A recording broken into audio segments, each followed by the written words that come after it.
from Betting Weekly, because we win.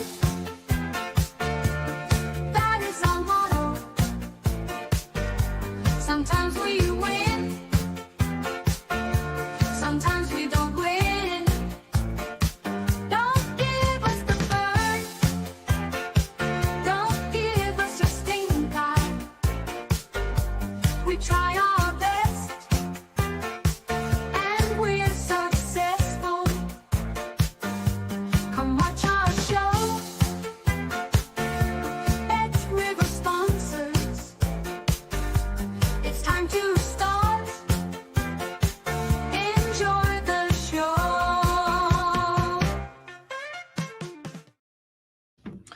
Welcome in, everyone, to Betting Weekly Live. It is Thursday, the 26th of June. You're with Steve Wyss, and I am delighted to have Nathan Joys back on the show. Had a great time doing the Club World Cup preview with you, Nathan, and several good insights from that already. Monterrey, that result yesterday must have delighted you. How's things going? Yeah, I was very happy with that result because as the singles I've gone throughout the tournament, it seems every time I've won one, I've lost one. So the anti-posts have been really kind to me. But yeah, Monterrey, I did flag it as a big price. Maybe got slightly fortunate that River Plate had so many suspensions and injuries, but I don't care about that. The Mexicans are through. A nice profit from the pick. Yeah, great call on that one. Inter, of course, beating River Plate. And, it's been a tournament where there have been some surprises, Nathan. What's just sort of overall gist and overall feelings about how things have been going in America so far? I mean, it's been great from my point of view because South American teams, well, in particular the 4 Brazilian teams, have been absolutely flying. It's been great to watch. Maybe even myself, someone who watches them, completely has underestimated their ability. I think they've dealt with it incredibly well.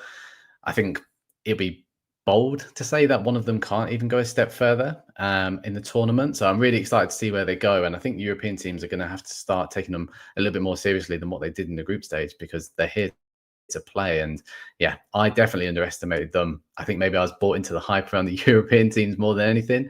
No, it's been brilliant to watch. And I think hats off to Botafogo more than anyone. To get out of that group was just incredibly impressive. Yeah, I mean, if even you're saying that you've underestimated the South American teams a little bit, then I think that says something. They have kind of raised their game. It's felt more from them. Some of the European sides, for me, just look a little bit leggy now, in terms of sheer energy. And it's the wrong time of year. Either you're tired or just too early for them in the pre-season. I think that's definitely another factor, right? Yeah, but you can flip it round because the 4 Brazilian teams over the last 12 months have played the most amount of games out of anyone in the competition. So it depends which narrative you want to have a look out for this particular tournament. European teams and clubs want to be saying that they're tired coming into this, where South American teams are fresh. But I don't think the gap is as big as what we thought. Like, when do we ever really see high volume games like this where South American teams are playing the Europeans? We don't. We've only ever seen it in a sort of one match per season in the old format. So now I think people are realizing that the gap isn't as big between a Brazilian league and Europeans. And do you know what? It's brilliant to see, not just because obviously it's my background and what I work in, but it's good to see it competitive because otherwise it would just be a European tournament and that would be quite boring. Yeah, this might be a good time, actually. We didn't have a proper chance to sort of really introduce you to the team overall, Nathan. Your specialist area is, of course, South American soccer. I know you've got your eye on general world soccer overall, but that's your area, that's your neck of the woods. What's the story there? And if you had to sort of give one main difference between, say, South American soccer and European soccer in terms of betting on it, what would be a big piece of advice? How I got into it, quite a long story, but I probably had too many late nights at uni watching Copa Libertadores, and I was like, why are Bolivian teams beating Argentinian teams? This makes no sense to me. Then I started digging into the altitude factors, and I really liked how niche it was. But at the time, I've always been a Forest fan. Forest weren't great knocking about in League One Championship, so I almost used South American football as an escape. Then I worked for William Hill. That was my first job in the industry, working a lot of night shifts, and tuned into South American football more and more from then onwards, really. So always been a bit of a passion of mine. Always had it in the background, and then now it's what I do for a living, which is brilliant. When it comes to betting on South American football, well, it's quite an interesting one. I'd probably say because there's games every 3-4 days, lots of traveling, lots of squad alterations, managers being sacked. If you want to get into it, you can always find quite a good edge if your Spanish is good. If not, that Google Translate button can always help you out as well. But definitely find out what's going on and kicking on about in the club's back office or off the pitch, because that normally impacts heavily what's going on it. So it's more maybe sort of sounds quite technical or nerdy when it comes to the altitude factor and stuff, but you don't get that in European football, and I just think it's brilliant and keeps a bit more of a level playing field in terms of like group stage and Libertadores, Sudamericana, stuff like that. So anyone can beat anyone because of home advantage, which is what I like about it. Yeah, I used to bet on quite a bit of Copa Libertadores, and I can remember nights watching the likes of Bolivar, the strongest. And I'm going to be betting on them at home at altitude. Always. What's your favourite competition in South America to bet on then overall? 100% Libertadores, qualifiers, group stage. There's always plenty of value if you get on early. As soon as bookmakers release their prices, it's normally wrong. Away from that, do like diving into leagues like Ecuador, because certain teams in Ecuador have altitude where others don't, so it even impacts them within their own country. So it's doing a little bit of digging, doing a little bit of research and find out those nice little angles. But Libertadores, for me, the group stage, every time it comes around, I'm sort of rubbing my hands together. I think it's a brilliant time of year and always a profitable one. Pat Murray asks, any futures as of now? We are going to talk about the outright Club World Cup market about halfway through the show. Real Brandon King says hello. There's an interesting one from Harry just before we start moving on to the betting today. If you had to put your life on a South American player getting a yellow card, who would you pick? There's got to be several on the shortlist. Arturo Vidal. I think Arturo Vidal every single day of the week. I think he even got sent off in his last game of the weekend for Colo Colo. So yeah, it doesn't matter. He's always in the book. Yeah. So yeah, Arturo Vidal is the first person which comes to my mind. So yeah, have to put him forward. Good selection. Welcome in everyone. Daniel Lucani, good to see you. Gator fan, you're absolutely right about the like button. We'll talk about that in a minute. ZT, Yuma Rolls as well. Grazza. Yeah, Inter and unders, I'm telling you, they are going to be a theme for the whole of this season. Kivu loves his tight, close games. Dave Clark, good to see you. Ming Chung, we will talk about the Brazilian teams in the knockout round. Don't you worry about that. And welcome in everyone who's watching live or on demand. If you are new to the channel, then do consider hitting the subscribe button and the like button as well. My war cry has been heard the last 2 days, Nathan. We weren't getting as many likes as I perhaps would have wanted. We got over 100 likes on yesterday's show. Congrats. Oh. I mean, I'll take that. Can we top that today? Well, I actually set the line. I set the line at 95.5 yesterday, and it smashed it over. So, fair play. If we could get 100 again, that would be 100%. Greatly appreciated. Thank you, everyone who's been doing that. Really do appreciate you all. Anyway, we're going to cover all 4 games today in the Club World Cup. Then we're going to have a look at a couple of the Brazilian matches at the weekend. This early kickoffs. Let's start with Wydad Casablanca against Al Ain. Proper dead rubber. In terms of like progressing from the group. This match might mean quite a lot to both teams, though. I've got to be honest, Al Ain have looked really poor to me in this tournament, but can we really judge them having faced Man City and Juventus? It looks, plus 140 for Casablanca here, the African side. So they are the favourites, not a huge favourite. Whether that's fair or not, they don't actually need to win the game, do they? A draw will make sure they finish third. Probably getting extra prize money for that, no doubt, Nathan. Yeah. The goal line set around 2.5 here. This is a difficult game, I find, but you've got a play or two for it, haven't you? Yeah, I actually think, call me crazy, but I actually think there will be 3 goals or more in this particular match. I think if we look at, yes, both teams have played Man City and Juventus, so it's quite hard to see what you've taken out of that. But Wydad Casablanca offered so much more going forward. Al Ain, who have got 2 quality strikers domestically anyway, in Rahimi and Laba, they just haven't turned up, but they haven't received any service. They've been really brave, playing with they prefer a 3-man midfield anyway. They didn't tinker that or change that against City and Juventus and just got absolutely pulled apart, where Wydad have been a little bit more attacking. They've offered continuously with 4 midfielders, so they're going to have that man advantage once more.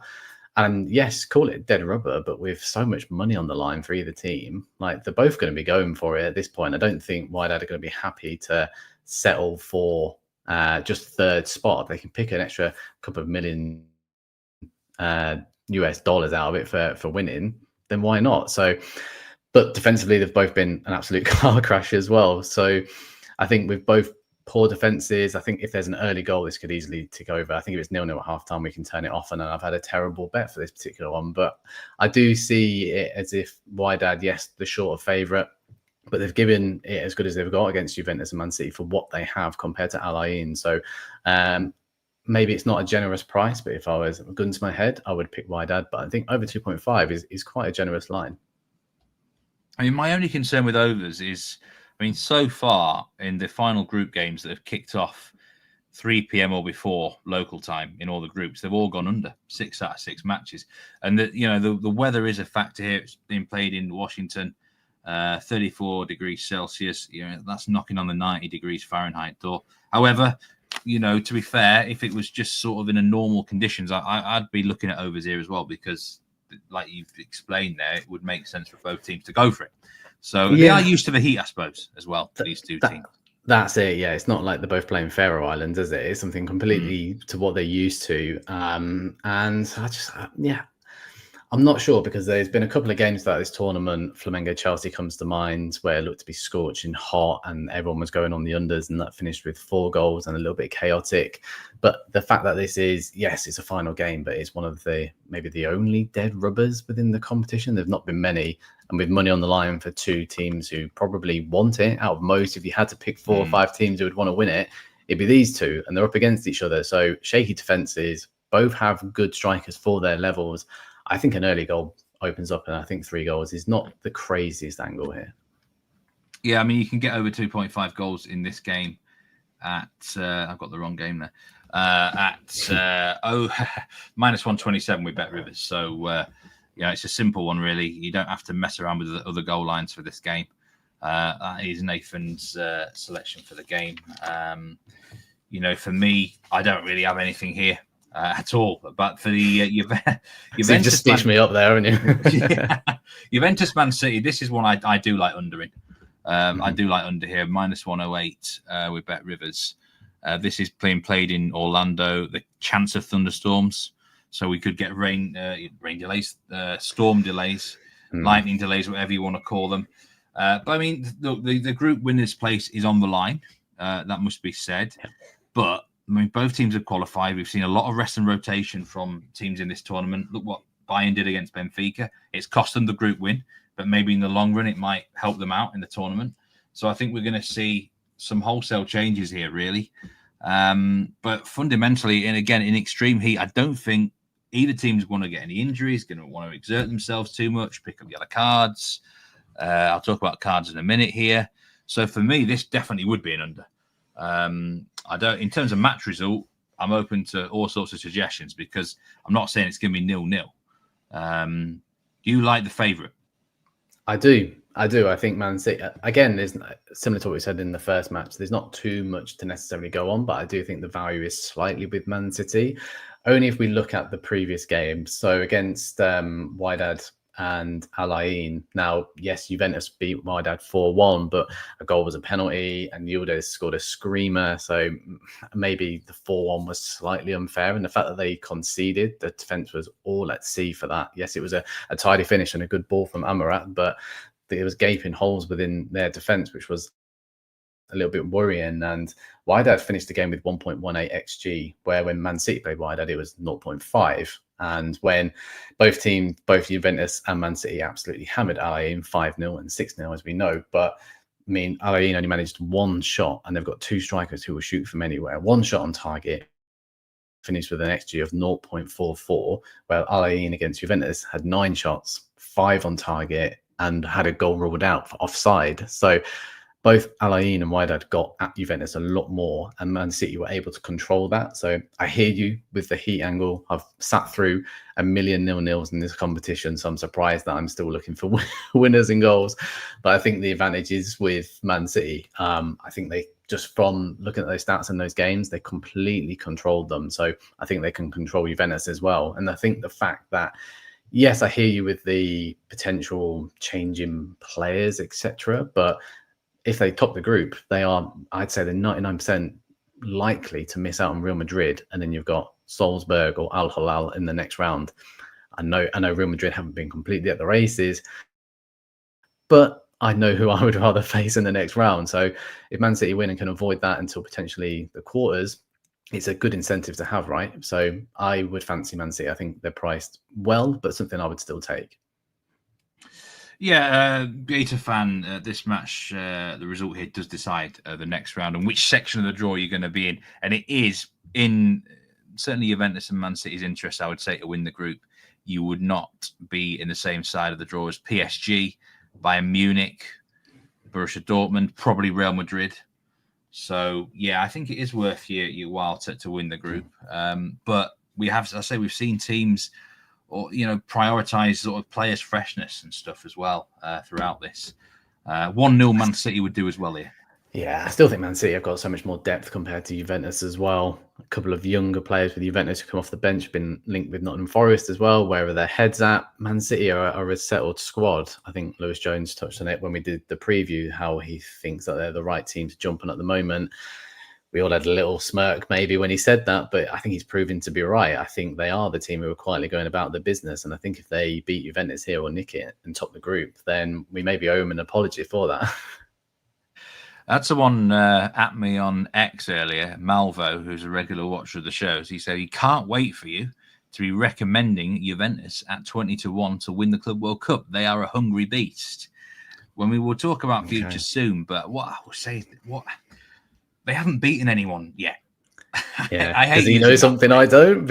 I hate using that phrase because you can only beat what's in front of you. But Al Ain and Wydad Casablanca are two of the weakest teams in the tournament. But it's easy to look at that going, oh yeah, they won 4-1 and 5-0. But the chances created by Wydad and Al Ain, for me, is a little bit concerning. I think if Juventus had a trickier group stage, I don't think you would have got that comment on X, but maybe we can clip that up when they've won it in the tournament and I've made a fool of myself. Yeah, I'm open to all suggestions. Any comments, put down your best bets in chat. Grazia says Lork shot on target. I think that's for the Al Ain game. I'm not actually familiar with that player. Don't know if you are. Lork shot is for Wydad. He's the one who scored against Juventus with that little dink. I don't know what the price is on. Yes. I think you need a couple to make it good value. Yeah. Foxy agrees with you. Dead rubber game. He thinks the goals probably will come similar to maybe Porto and Al Ahly. Yeah. And the more you're more selling me on these goals now, in this Wydad game, Nathan. I think it is. I like an over. I'm an over man. I'm naturally an under, so maybe that's telling. Maybe more telling of my personality, but there we go. Okay, so that's those games covered there. Let's go into the later group, the final group. And I mean, we've got a scenario here where Pachuca are eliminated already. The other three can all qualify. Let's start with Salzburg, Real Madrid. And I've taken on Salzburg twice. I've lost twice, Nathan. I'm surprised, to be honest with you. But the only explanation I can think, the goalkeepers had a good tournament, actually, for Salzburg, I think. And they're quite a young team. Maybe that's helped them out a bit. But Real Madrid, I mean, look, a draw would see them as group winners, I do believe. And but Real Madrid aren't the sort of team that are going to play for a draw, are they, against RB Salzburg? Minus 360 Real Madrid, minus 1.75 on the Asian handicap. For me, surely Real Madrid too strong here. But what are your thoughts? Yeah, I agree with you. If I look at I feel bit sorry for you that you've lost them with Salzburg twice because they shouldn't have beaten Al Hilal. It was a bit end to end, but for me, Al Hilal missing Mitrovic cost them that game. Marcus Leonardo didn't look sharp, didn't look like he wanted to touch the ball, and they were just lacking that killer instinct. And I think if Mitrovic played in that game, they've won it with ease, to be honest with you. It was quite end to end, but then Al Hilal's games can be quite chaotic, quite basketball-esque. I think it's a simple win for Real Madrid. Yes, you can say they maybe haven't turned up within this, but it doesn't matter if they win this. They're through to the knockout stage, and they'll probably kick on from there. I just think Salzburg are poor. Both them and Pachuca have been really poor. Maybe Salzburg have been slightly lucky. Like I said, Al Hilal haven't had their best striker playing, and probably lucky to be where they are. But it's a weak group away from Real Madrid. I think the fact that Real Madrid haven't been out the races has made it a little bit closer, but not one I can get too excited about. Sorry, listeners. Yeah, I mean, the thing is, good bets don't always win, and I'm still convinced that Pachuca were a good bet against Salzburg, and Al Hilal. You know, they were nearly even money against Salzburg, but it just happened to be the way the game panned out. You know, the result didn't match the metrics, so to speak. So yeah, that is soccer. Yeah, I mean, you got a bet for the game here. It's the same game parlay, Nathan, which you quite like. Yeah, Real Madrid game.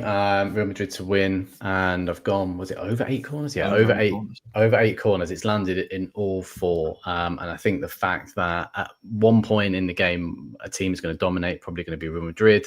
Salzburg's games have been incredibly open. There was 18, I believe, in the Al Hilal Salzburg game, which was end to end. If Salzburg sit back, they know they're just going to get obliterated, and Real Madrid will probably dominate the corners there. You're only looking at 4.5 per half as well. So it's quite a low line, but it tops up the price to just shy of evens, which I think is quite generous, really, considering Real Madrid's current price. So a quite low corner line in over 8, but it's landed in all 4 games quite easily as well. And I just think Salzburg are going to have to come out at some point, potentially. They can't afford, they're going to draw 0-0 against Real Madrid, are they? They're going to need at least a goal or 2. So it's going to open up the game. Real Madrid will pick them off, and that corner line will just be hopefully a nice little top up. Yeah, I mean, I do like that bet. It wouldn't surprise me if there's double-digit corners in the game overall as well. Real Madrid should cruise this one. I'm not going to bet the handicap, which is knocking on the door of -2 now, actually, in fairness. Yes. It would be just my luck, wouldn't it? Real Madrid win by 1 with Salzburg. And they only just need to win the game.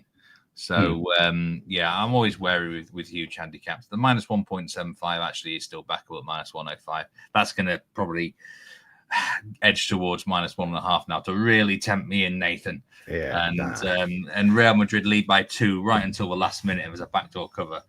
I mean, well, like the first in our preview, we put forward Al Hilal to sort of qualify out that group, so that's already an incentive enough. Hoping that Salzburg falls short, right? Yeah.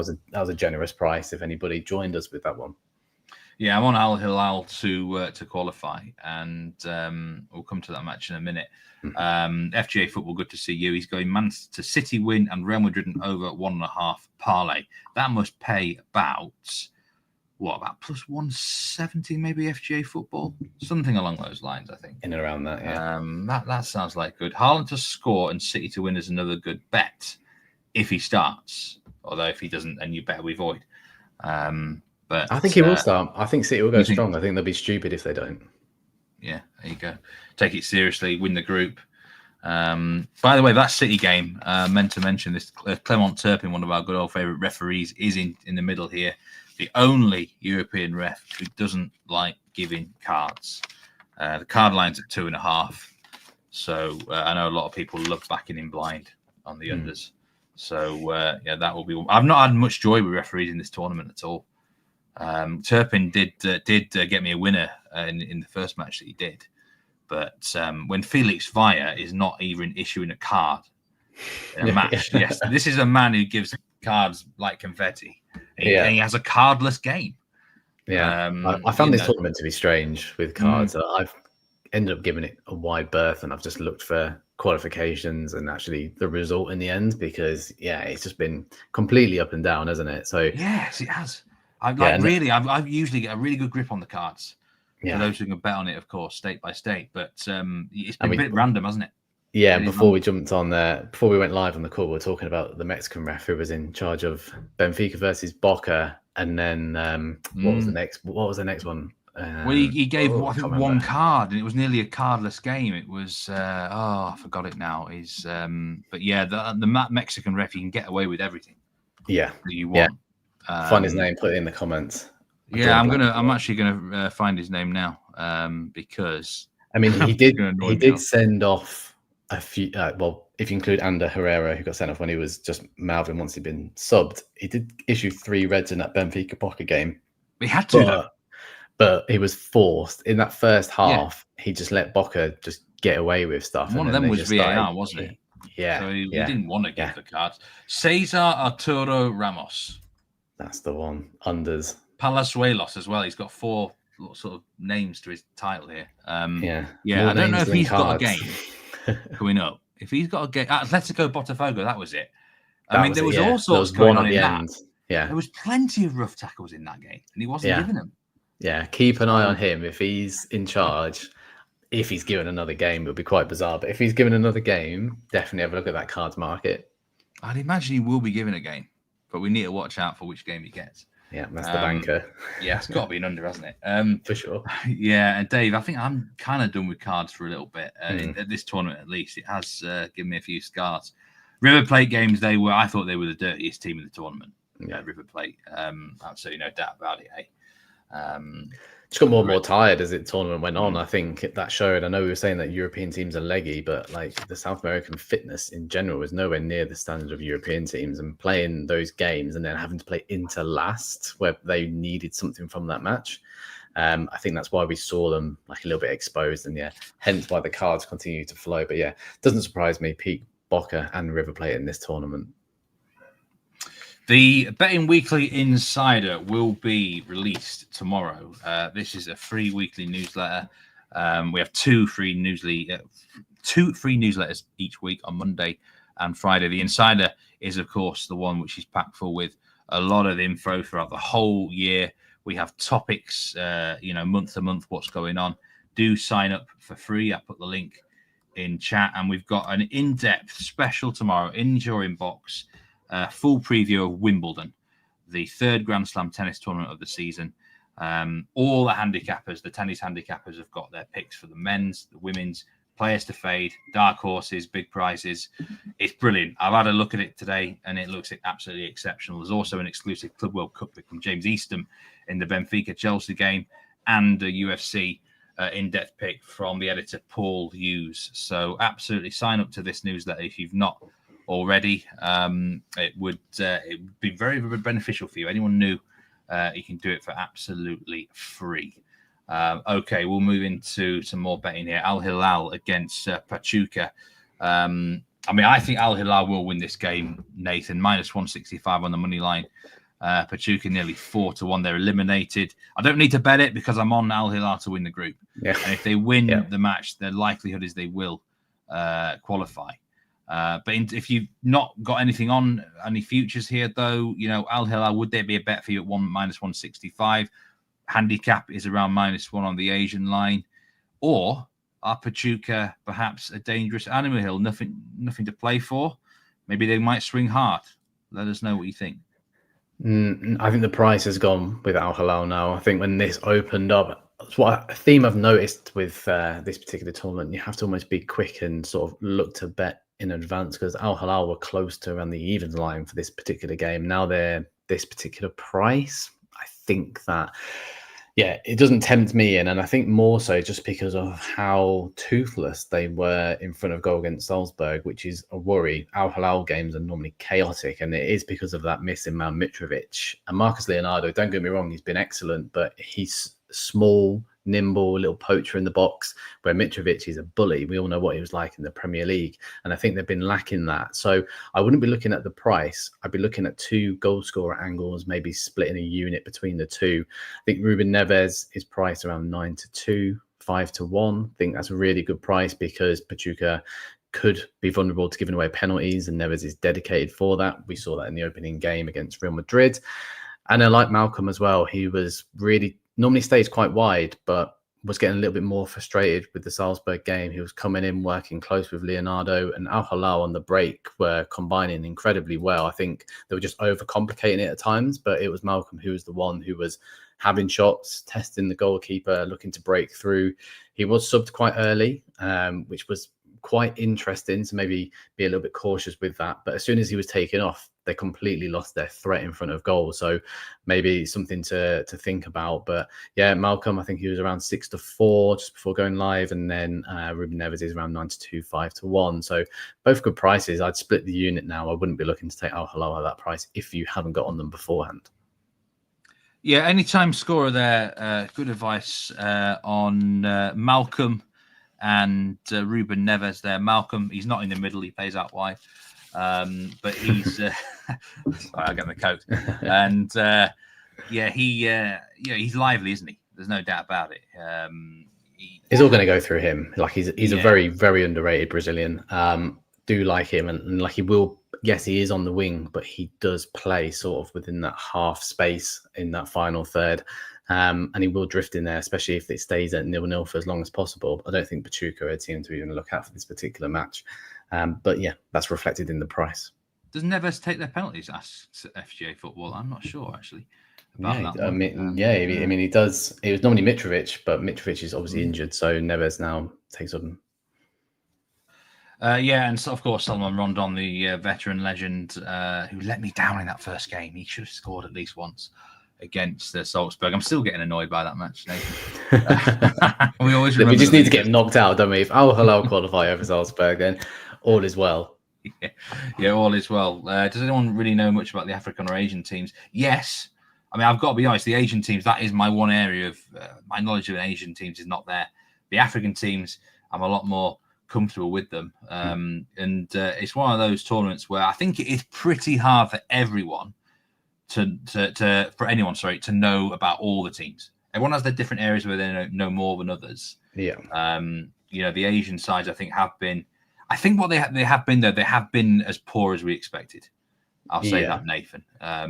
We used to work for the Asian Football Federation for around 2 or 3 years, covering a lot of all the football out there. So it's been about a year since I've been in contact, but I keep like my eyes peeled for it as well. But it's gone as expected. I think it was naivety from a European audience to go, yeah, they're probably going to be rubbish, but being quite close to it having reported on a lot of the football and the competitions, AFC Champions League, etc. over the last 3 or 4 years, it went exactly how I expected. I thought Al Ain would have probably notched up a goal or two now and probably lost 6-1, 6-2, but they haven't even managed to do that. So it's been a poor showing from the Asian teams, but as expected.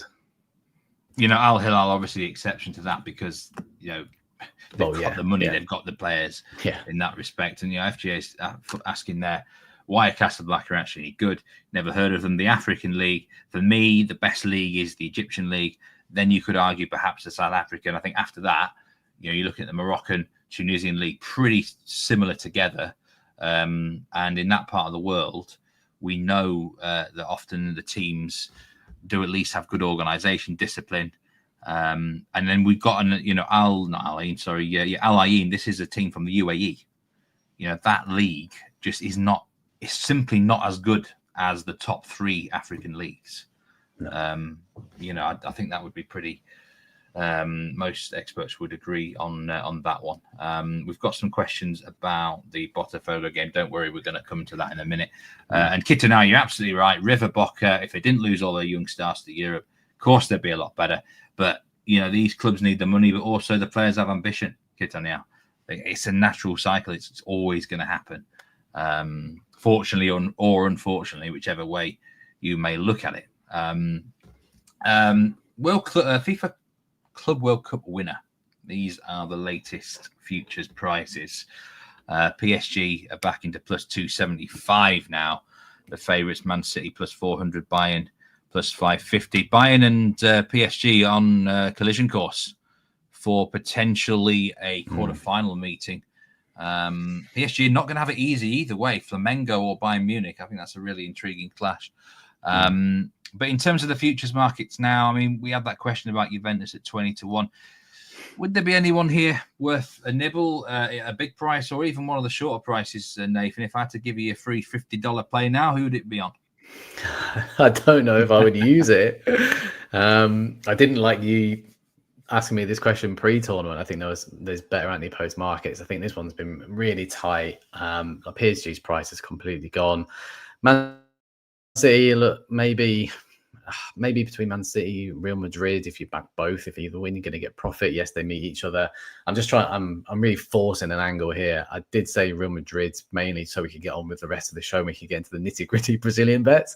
But the way they've drifted, like, yes, they've not been great, but as soon as you get to the knockout stage, maybe that's the way because of the generous draw. But yeah, no real hard bet for me, I'm afraid. Sorry about that. Yeah, that's a good answer, though, because it means that perhaps there isn't really any value there in the market, in your opinion. Perhaps one would interest me is maybe Palmeiras or Botafogo. Whoever wins that could maybe have a bit of a run. Chelsea or Benfica after that is winnable.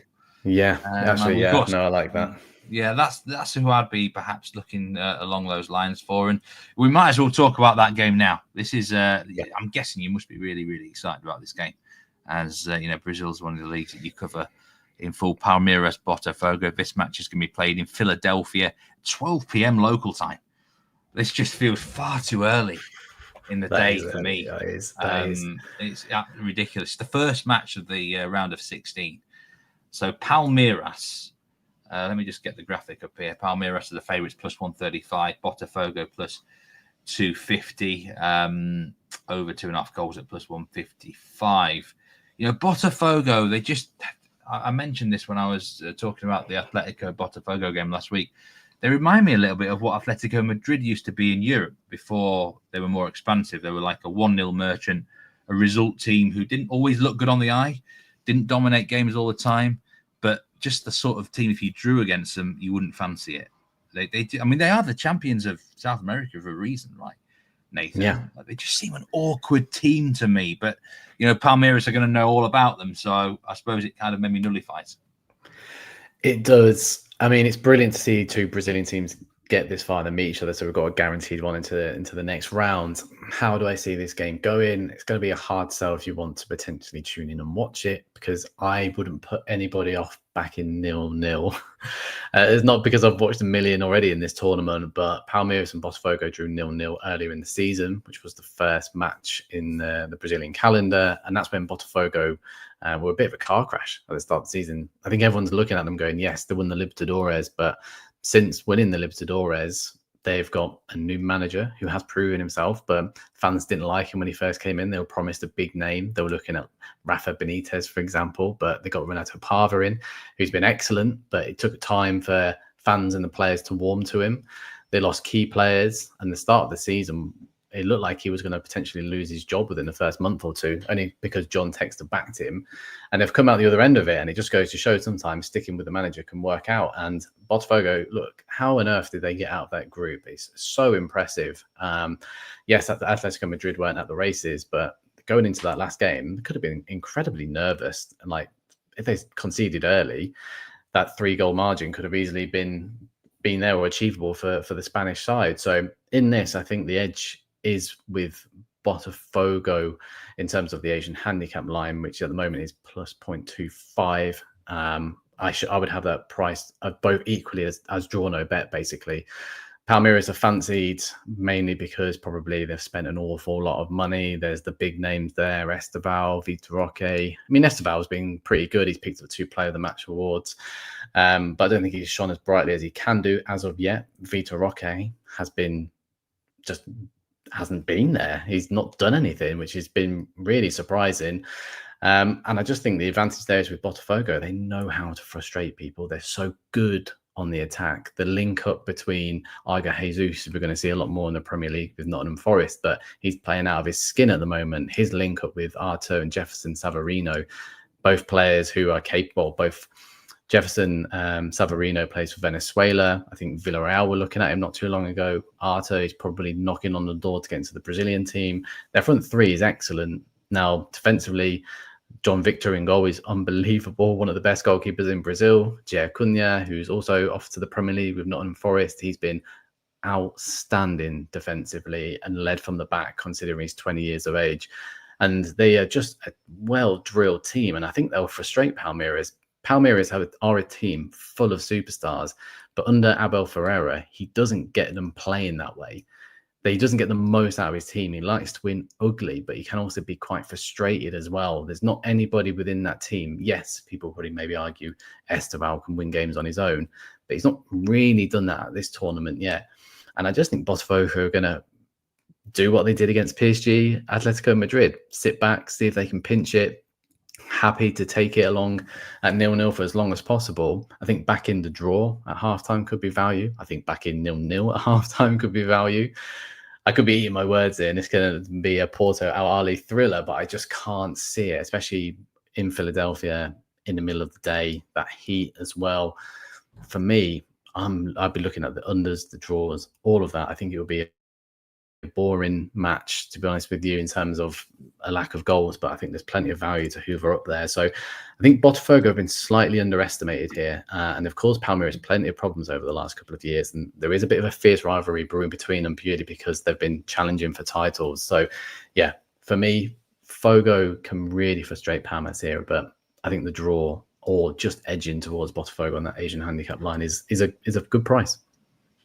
Yeah, I mean, you think the value lies with Botafogo. It sounds like probably should be priced up maybe as a pick 'em game. I mean, Botafogo are really interesting. They conceded 63 shots in 3 games. They concede a lot of shots, but not many on target. PSG only had 2 shots on target against them. Atletico Madrid 5.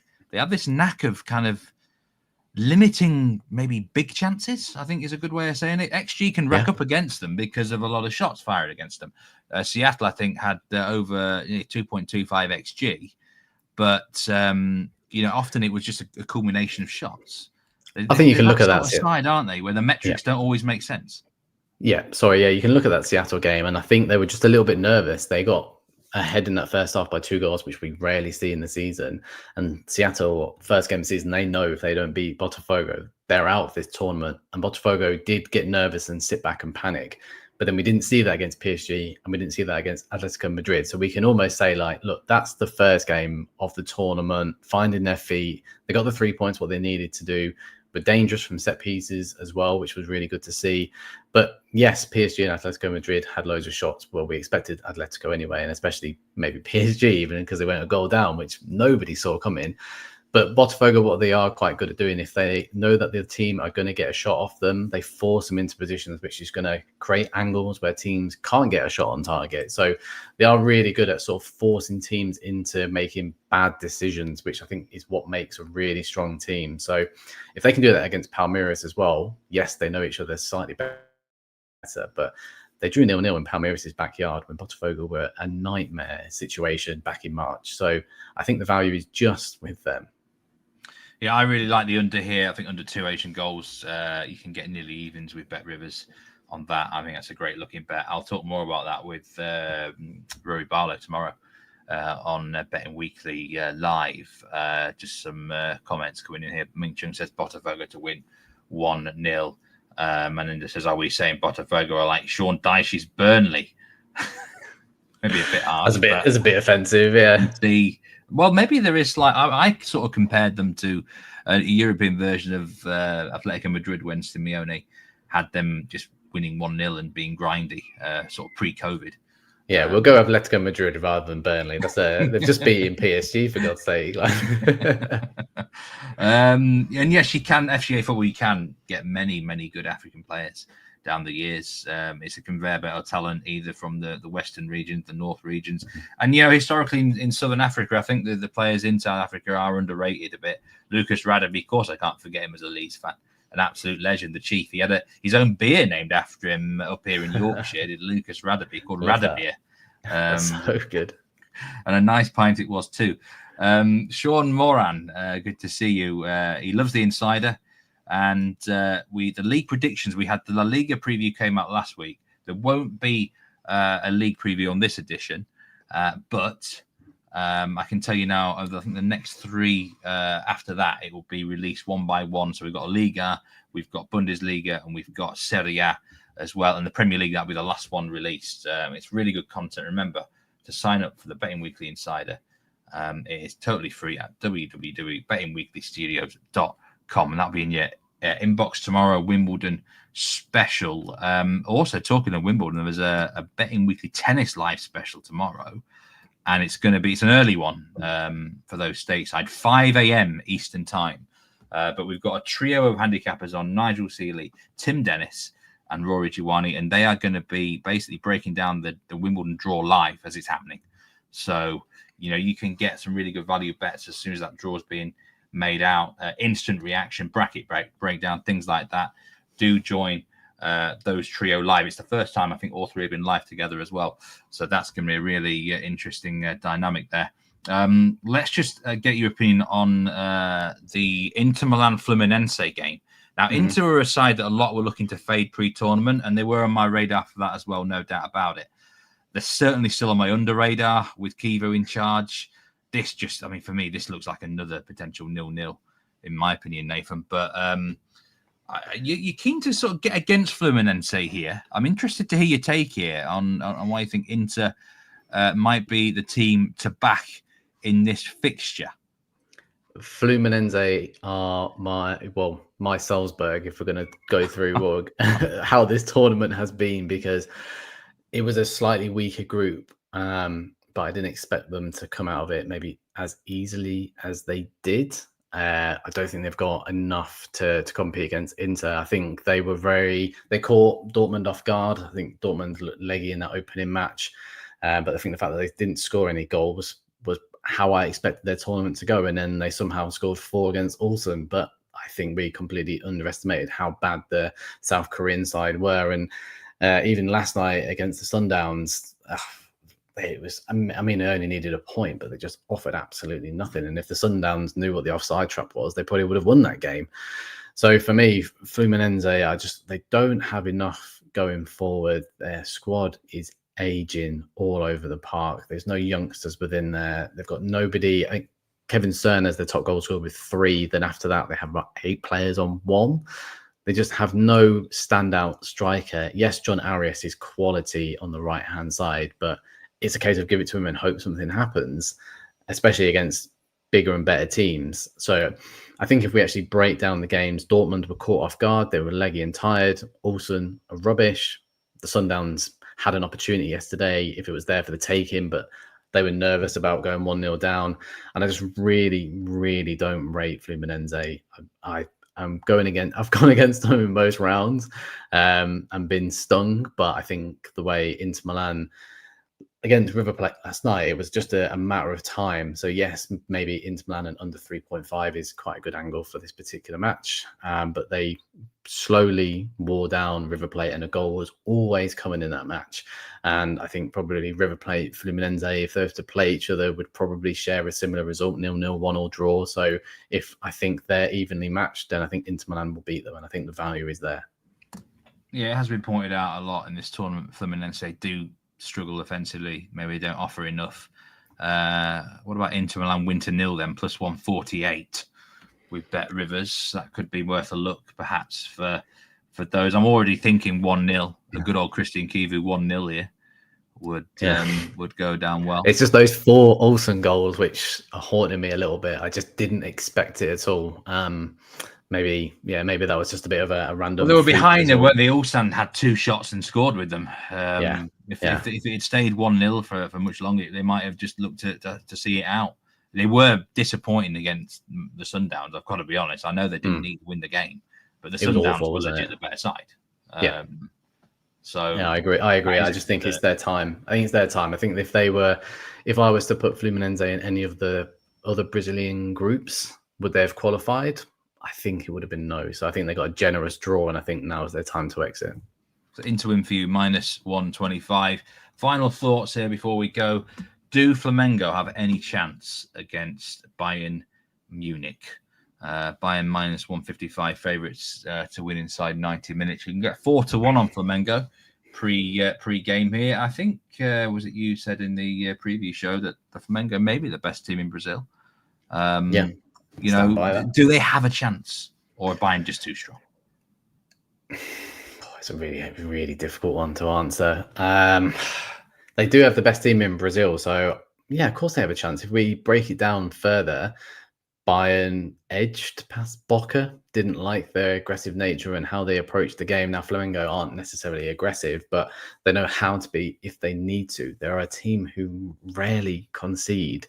Felipe Luis has lost 4 games in 49, I believe it is now, the way he sets up. And look how they reversed that Chelsea game. I think if you switch Chelsea for Bayern there, the same could have happened to them. If Bayern went 1-0 look, most people are probably turning off their TVs saying, well, that's it, that's done.